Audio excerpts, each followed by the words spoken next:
Assalamualaikum warahmatullahi wabarakatuh. Alhamdulillahirabbil alamin. Allazi nahmaduhu wa nasta'inuhu wa nastaghfiruh. Wa na'udzubillahi min syururi anfusina wa min sayyiati a'malina.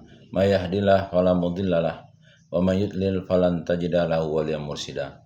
Asyhadu an la ilaha illallah wa asyhadu anna Muhammadan 'abduhu wa rasuluhu la nabiyya ba'd. Allahumma fassalli wa sallim ala hadzal nabiyil karim Muhammadin sallallahu alaihi wasallam la nabiyya ba'd. Bapak-bapak, ibu-ibu yang berbahagia dan saya hormati serta generasi muda yang saya sayangi. Baiklah, pada kesempatan yang berbahagia ini kita akan membacakan buku yang berjudul Biografi Khalifah Rasulullah, yaitu Abu Bakar, Umar, Utsman, Ali radhiyallahu anhum dan Umar bin Abdul Aziz rahimahumullah, yaitu Umar bin Abdul Aziz rahimahullah.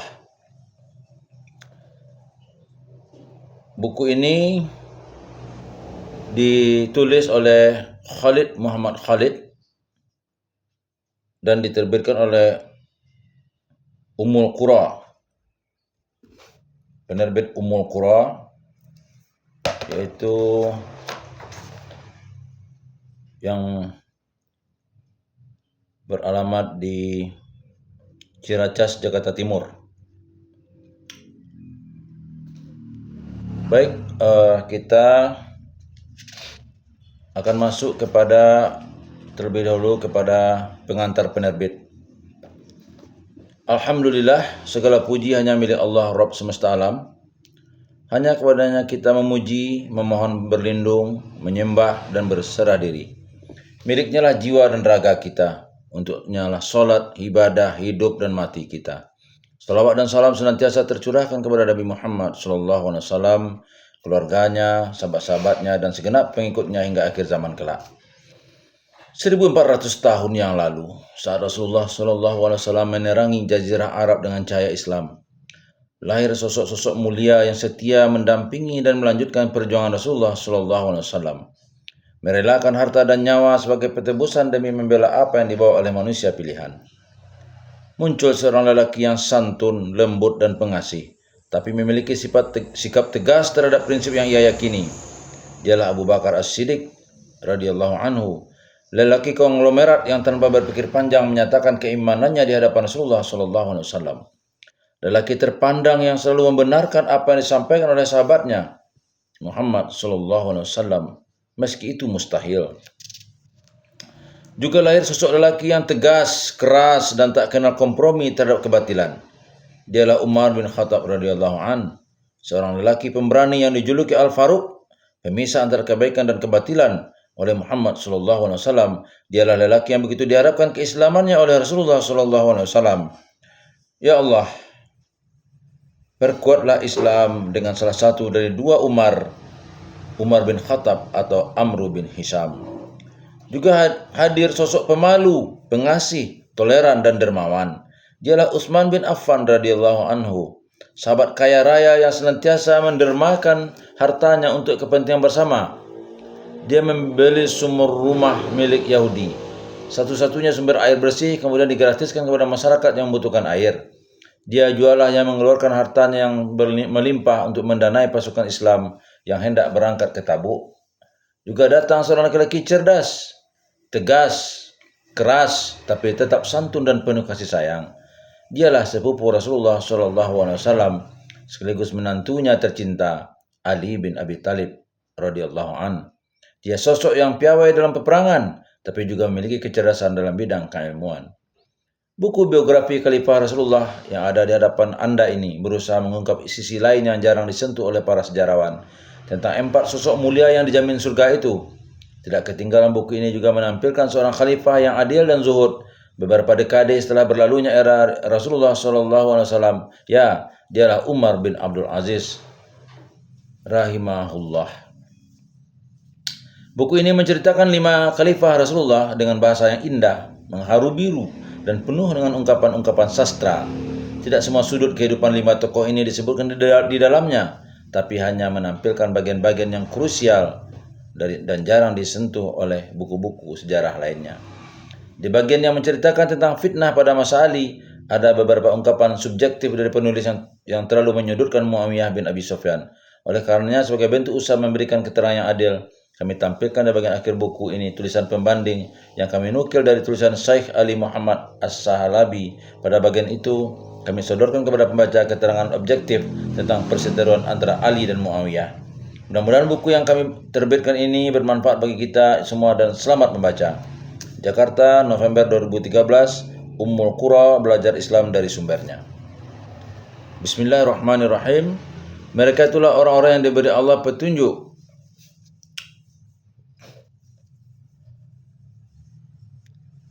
dan mereka itulah orang-orang yang mempunyai akal. Az-Zumar 18. Setiap aku menawarkan Islam kepada seseorang, pasti ia berpikir panjang kecuali Abu Bakar. Sungguh Allah menjadikan kebenaran melalui lisan dan hati Umar. Belum pernah aku melihat orang cerdas membuat satu kebohongan pun. Ya Allah, ridailah Utsman karena sungguhnya aku meridainya. Siapa yang mencintai aku maka harus mencintai Ali. Rasulullah sallallahu alaihi wasallam. Kemudian Umar bin Abdul Aziz dibayar sebagai khalifah. Ia pun fokus mengurus semua orang yang ada di bumi, para ahli sejarah. Pendahuluan. Buku ini menyatukan 5 buku karya saya. Satu, maksudnya karya Khalid Muhammad Khalid. Waja'a Abu Bakar, terbit pertama kali pada tahun 1962. 2, Baina Yaday Umar, terbit pertama kali pada tahun 1961. 3, Wa'adan Utsman, terbit pertama kali pada tahun 1967. 4, Firihab Ali, terbit pertama kali pada tahun 1966. 5, Mu'jizatul Islam Umar bin Abdul Aziz, terbit pertama kali pada tahun 1969. Edisi khusus ini mempersembahkan 5 buku tebal dalam satu jilid secara integral.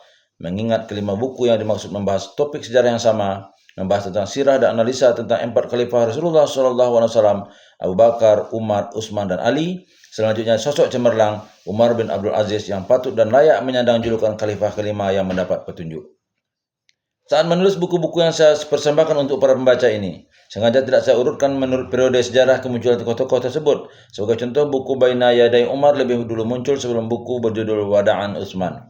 Kini seluruh karya tersebut terhimpun dalam satu buku dan idealnya disusun sesuai urutan sejarah. Diawali Abu Bakar, berikutnya Umar, Utsman, Ali, dan terakhir Umar bin Abdul Aziz. Semoga Allah berkenan menerima lembaran-lembaran tentang rumah tangga dan kenangan mereka ini. Khalid Muhammad Khalid. Baik, kita masuk kepada yang pertama, Abu Bakar As-Siddiq. Persembahan. Wahai Abu Bakar, wahai Khalifah Rasulullah sallallahu alaihi wasallam, kalau engkau mengizinkanku untuk menulis kata-kata tentangmu ini, maka terimalah hadiah ini, wahai Sanyathnain, satu dari 2 orang. Mukadimah. Apa peran yang Allah pilihkan untuk Abu Bakar? Abu Bakar, model penguasa seperti apakah dia? Seharusnya judul dan tema bahasan buku ini adalah Baina Yaday Abi Bakar, bukan Wajah Abu Bakar.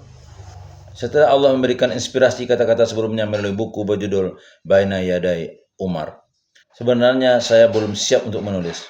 Baru menuntaskan beberapa halaman, tiba-tiba situasi nan cemerlang dan memburat terang yang saya alami sudah berubah.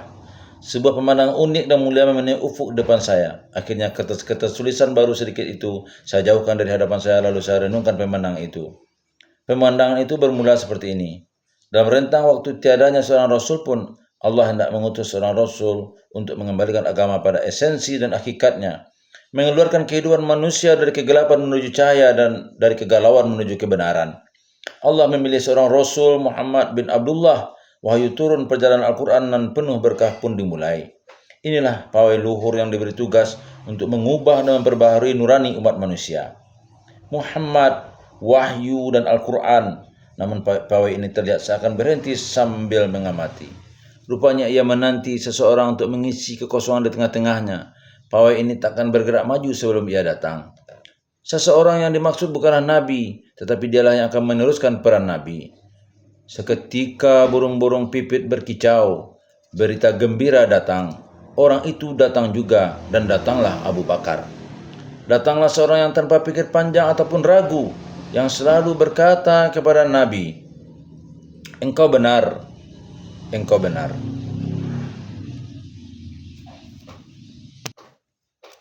Datanglah seorang yang tanpa pikir panjang ataupun ragu, yang selalu berkata kepada Nabi, "Engkau benar, engkau benar." Datanglah seseorang yang akan menemani Nabi SAW meniti jalan hijrah. Meski ia tahu pasti bahwa orang-orang Quraisy akan memobilisasi pasukan untuk mengusir Nabi yang tengah berhijrah dengan sepenuh kekuatan, rasa dengki dan tipu daya yang mereka punya. Datanglah seseorang yang akan menyadarkan kembali kaum muslimin, seluruh kaum muslimin, kala berita kematian Rasul mereka dengar. Datanglah seseorang yang akan membentuk umur baru untuk Islam dan kesatuan kaum muslimin melalui sikap yang ia tunjukkan dalam peristiwa Saqifah. Datanglah seorang yang andai tanpa keberadaannya selama masa kemurtadan, tentu Islam lenyap dan tersembunyi. Intinya, datanglah seseorang yang memang harus datang menemani Rasulullah SAW, menjadi perangkat yang Allah pilih untuk mengubah dunia, membersihkan dunia dan meluruskan kehidupan. Inilah peran hakiki dari Abu Bakar yang saya lihat. Lembaran-lembaran berikut ini hanya merupakan usaha sederhana untuk menggambarkan peran mulia yang tiada duanya. Melalui kehidupan dan keteguhannya, guru umat manusia dalam seni keimanan akan memperlihatkan kepada kita segala keajaiban dan keagungan dalam seni keimanan. Lantas model penguasa seperti apakah Abu Bakar dan Umar? Melalui mukadimah ini saya ingin menjawab sebuah pertanyaan yang ditujukan kepada saya setelah buku saya Baina Yaday Umar terbit. Sejumlah pembaca mengirimkan surat kepada saya berisi pertanyaan berikut. Bagaimana Anda menyelaraskan antara kepercayaan kuat Anda terhadap demokrasi dengan kepercayaan kuat Anda terhadap sosok penguasa seperti Umar bin Khattab, yang meski sosok adilnya secara mutlak, kami tetap tidak bisa menerima jika dikatakan Umar adalah penguasa yang demokratis? Jika pertanyaan ini terlontar seputar Umar, tentu terlontar pula seputar Abu Bakar. Mengingat dua khalifah ini memiliki model kekuasaan yang sama. Untuk menjawab pertanyaan ini dan menghapus subhat ini, tidak perlu memberikan penjelasan panjang lebar. Menurut hemat saya, keliru jika orang mengatakan bahwa Abu Bakar dan Umar adalah penguasa tiran yang adil. Alasan saya, pertama, Abu Bakar dan Umar tak pernah sesaat pun berlaku semena-mena. Kedua, di dunia ini tak ada yang namanya sosok tiran adil. Andai semua hal yang berlawanan dan berseberangan dalam kehidupan ini bersatu, maka perilaku sewenang-wenang dan adil tetap tidak bisa bersatu. Tidak akan pernah bertemu. Yang terjadi salah satunya akan langsung lenyap ketika yang satunya lagi muncul. Sebab fenomena dan tuntutan keadilan yang paling sederhana mengharuskan bagi siapapun yang memiliki hak, berhak mendapatkan haknya. Karena setiap orang berhak untuk ikut serta memilih kehidupan dan memutuskan masa depan, maka pada saat yang sama dan karena sebab yang sama pula mengharuskan untuk menyingkirkan perilaku tiran dan semena-mena. Abu Bakar dan Umar paham betul akan hal itu, kendati pun keduanya didukung seluruh umat, tunduk secara mutlak pada syariat yang Allah turunkan, keduanya tetap memberikan kesempatan bagi kaum muslimin untuk berdialog dan menentukan pilihan, sampai-sampai ada seorang rakyat biasa meraih kerah baju Umar saat berkuasa dan berkata kepadanya, "Takutlah kepada Allah, Umar." Bahkan jika kita juga melihat sendiri khalifah ini mengumpulkan kaum muslimin, lalu berdiri di tengah-tengah mereka menyampaikan, "Hadirin semuanya, apa yang akan kalian katakan jika aku memiringkan kepalaku seperti ini? Kalau begitu, akan kami luruskan dengan pedang seperti ini," sahut seseorang di antara hadirin. "Apakah aku yang kamu maksud?" tanya Umar. "Kamulah yang kumaksudkan," jawab orang itu. "Semoga Allah merahmatimu."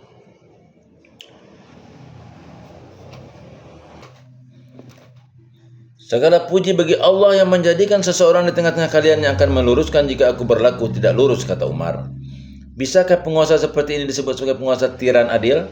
Lantas dari mana subhat dan ketidakjelasan ini bisa muncul dari para penghafal Al-Quran yang melontarkan pertanyaan kepada saya? Bagaimana saya bisa menyelaraskan kepercayaan saya terhadap demokrasi dengan kepercayaan saya terhadap Umar?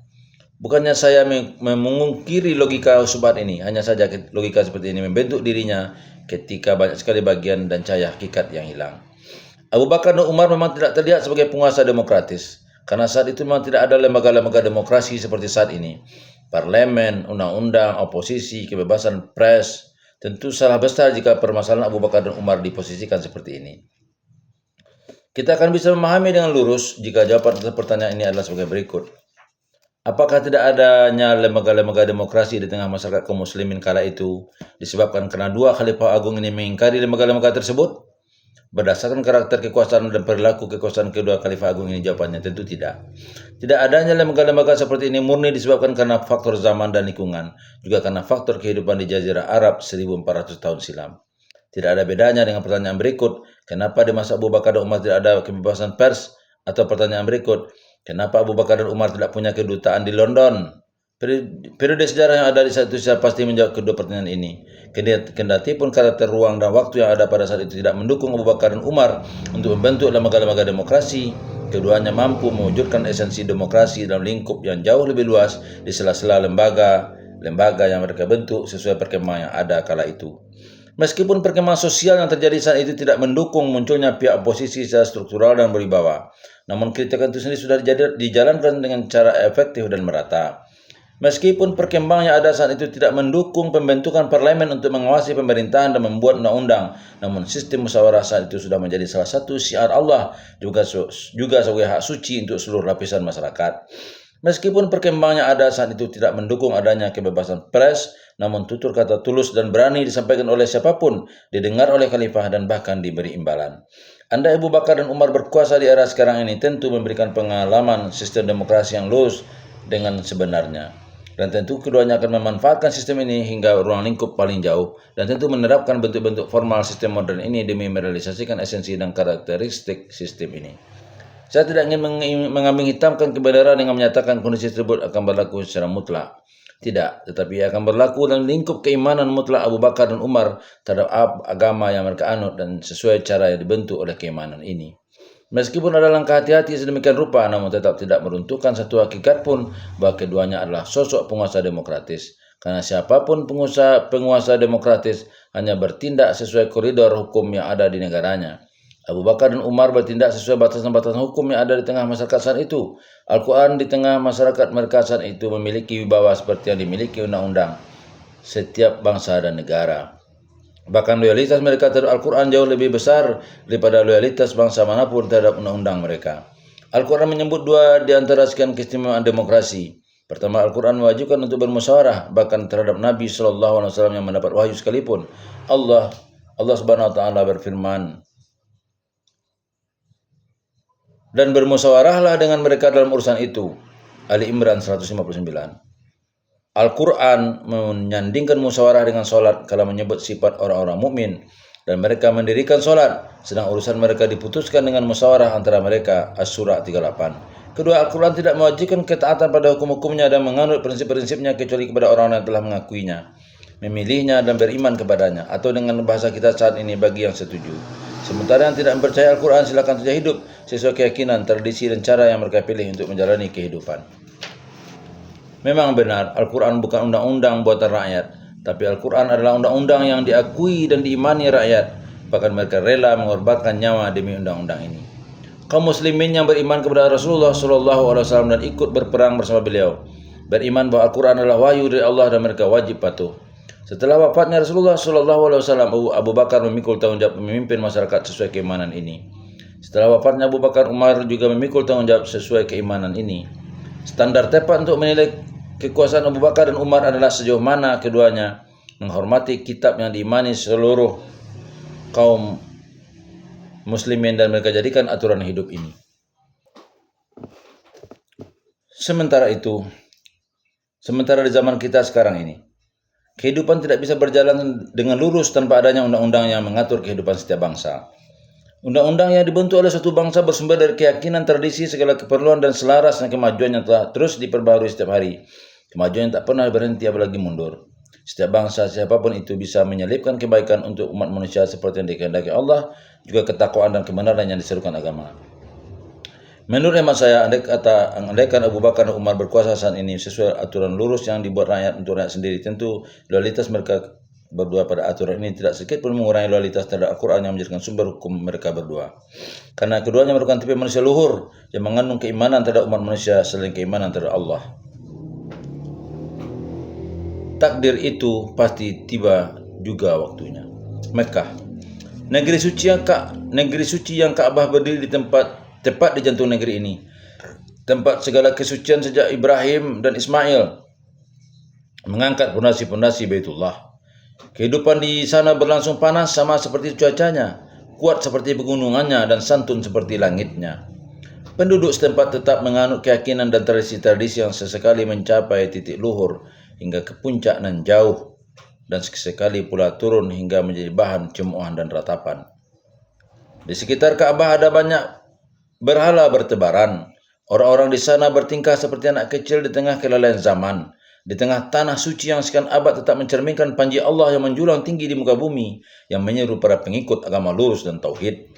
Mekah tetap seperti itu dalam kurun waktu yang sangat lama, hingga akhirnya berhala-berhala didatangkan ke sana hingga menyesaki sekeliling Ka'bah seiring perjalanan waktu, hingga menjadi tambatan hati kaum Quraisy dan orang-orang di sekitarnya. Disembah banyak orang, ditakuti, dan bahkan banyak mencari muka di hadapan berhala-berhala ini untuk semakin mendekatkan diri kepada Allah. Lata, Uzza, dan Manah ada di sini. Usaf, Nailah, dan Hubal ada di sana, dan masih ada puluhan berhala dan patung lainnya. Kafilah para ahli ibadah siang dan malam berdatangan menghampiri berhala-berhala impor dan pahatan ini. Berhala-berhala yang sama sekali tidak mendengar, melihat, juga tidak bisa menolong siapapun. Setiap kabilah memiliki Tuhan dan berhala sendiri. Setiap anak yang lahir sebelum bisa merangkak pun sudah dibawa ke hadapan berhala agar dikenali, dan agar si anak bisa datang ke dekatnya di kemudian hari, lalu mengutarakan segala harapan dan bisikan hati padaannya.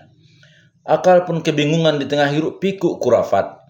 Sungguh sebuah kondisi yang begitu aneh. Mereka yang punya akal lurus yang membentuk hilful fudul, bersatu padu bersama pihak teraniaya melawan pihak zalim. Mereka yang menjadikan perdamaian sebagai manhaj tunggal, menjadikannya sebagai sunnah nan terang, lalu mendirikan aturan bulan-bulan haram. Saat-saat pedang harus berada di dalam warangkanya selama bulan-bulan itu. Segala kedengkian dan dendam tidur nyenyak selama itu. Seseorang bisa bertemu dengan pembunuh ayah atau saudaranya dalam rentang waktu itu, karena memang situasi mendukung itu, sehingga tidak ada lemparan batu ataupun tindakan jahat yang menimpa. Mereka yang membuat aturan luhur untuk memimpin masyarakat, tidak mengizinkan siapapun untuk memimpin kaumnya jika tidak memiliki keunggulan dalam 6 sifat. Murah hati, suka menolong, pemberani, sabar, rendah hati, dan fasih lisan. Semboyan mereka, kematian 1000 orang karena keluhuran itu lebih baik daripada naiknya derajat 1 orang dari kerendahan. Mereka yang memiliki pasar ukas, mengarahkan wajah ke arahnya dimanapun mereka berada, agar tumpah ruah di sana dengan membawa buah keunggulan insani yang tercermin dalam syair para pujangga dan tutur kata fasih para orator. Mereka yang mampu terbang tinggi ini, hati mereka masih tertutup oleh kelalaian aneh. Mereka bersungkur sujud di hadapan berhala-berhala yang mereka pahat sendiri dari batu atau mereka anyam dari tembikar. Paradok-paradok yang membingungkan, namun mereka tidak sendirian dalam kebimbangan ini. Athena pada masa-masa emasnya, era filsafat dan para filosof, era Socrates dan Barclays. Ada juga di antara rakyat Athena yang menyembah tuhan-tuhan Olamop yang tidak ubahnya seperti berhala-berhala Mekah. Bahkan penduduk Mekah memandang berhala-berhala mereka dengan tatapan mengagungkan dan menyucikan. Sementara orang-orang Athena menyembah tuhan-tuhan yang sebagian di antaranya mereka beri sifat-sifat buruk. Selain penyembahan berhala yang menyebar di seantero Mekah, ada jenis-jenis ibadah lainnya mengisi penjuru jazirah Arab. Ada yang menyembah matahari, sehingga ketika Rasulullah SAW diutus dan solat diwajibkan, beliau melarang solat ketika matahari terbit dan terbenam, agar tidak menyamai meskipun tidak disengaja orang-orang yang menyembah matahari yang tersungkur sujud saat terbit dan terbenam. Ada juga yang menyembah malaikat. Mereka inilah selanjutnya didebat oleh Al-Quran melalui firman-Nya. Dan ingatlah pada hari ketika Allah mengumpulkan mereka semuanya, kemudian Dia berfirman kepada para malaikat, apakah kepadamu mereka ini dahulu menyembah? Para malaikat itu menjawab, Maha suci Engkaulah pelindung kami, bukan mereka. Saba 40:41. Ada juga yang menyembah jin. Mereka inilah yang selanjutnya disebut-sebut dalam Al-Quran melalui firman-Nya. Bahkan mereka telah menyembah jin. Kebanyakan mereka beriman kepada jin itu. Saba 40:41. Ada juga menyembah bintang-bintang yang selanjutnya dicela Al-Quran melalui firman-Nya, dan bahwasannya Dialah yang Rabb yang memiliki bintang Sya' An-Najm 49. Ada juga kaum ateis yang tutur kata mereka selanjutnya dituturkan Al-Quran, dan mereka berkata, kehidupan ini tidak lain hanyalah kehidupan di dunia saja.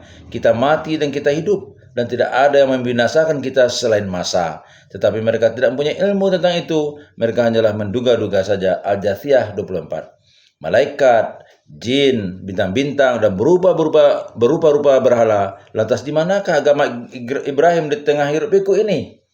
Sejak berabad-abad pertama, seorang lelaki bujang pergi menuju negeri nan kokoh dan aman, meninggalkan kaumnya, kaum Kildan, meninggalkan kampung halaman dan keluarganya di Babilonia, datang ke Mekah dengan membawa kalimat Allah. Di Mekah ia menambatkan hewan tunggangan, memasang panji, menyerukan tauhid, dan menuturkan kata-kata abadinya.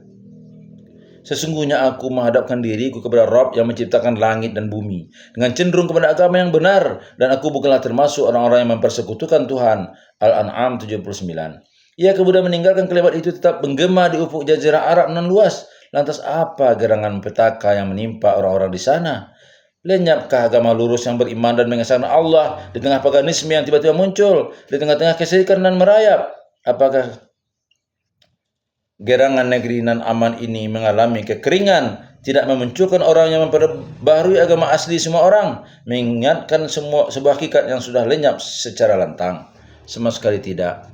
Seiring perjalanan waktu dan